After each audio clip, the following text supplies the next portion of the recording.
SACCO ya Fortune rĩrĩ na makiria ma memba 140 ni hungurite ruhonge rweru mwena wa Ruai kaunti-inĩ ya Nairobi makiranira guthie na mbere na kwaramia SACCO ino. We have opened more than 100 accounts.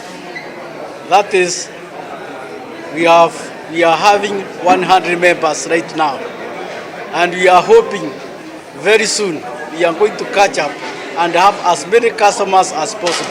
SACCO ino ni iranire guthomithia muingi iguru ria kuramata na kuigithia mbeca niguo ikamaciarira maciaro o hamwe na kumaruta kuigithia guoka ni biashara nini. Fortune SACCO, you empower residents, support business and secure its position in Nairobi, fastest growing satellite town. Murugamiriri munene wa SACCO ino Amos Kamotho ni uritie thirikari kurora mubango wa uteithio uria umanaga na thirikari na anyiti itemi angi niguo kuhuthia mirutire yao ya wira.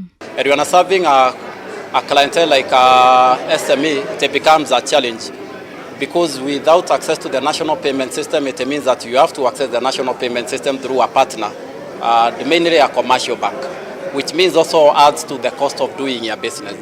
So I know the government is making arrangements on how SACCOs can form a parallel payment system, but those arrangements are taking too long.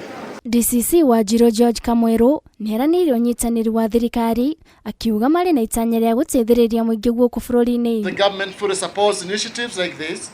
We will work hand in hand to ensure the safety and success of institutions like Fortune SACCO so that they in turn continue to serve the public with integrity and excellence.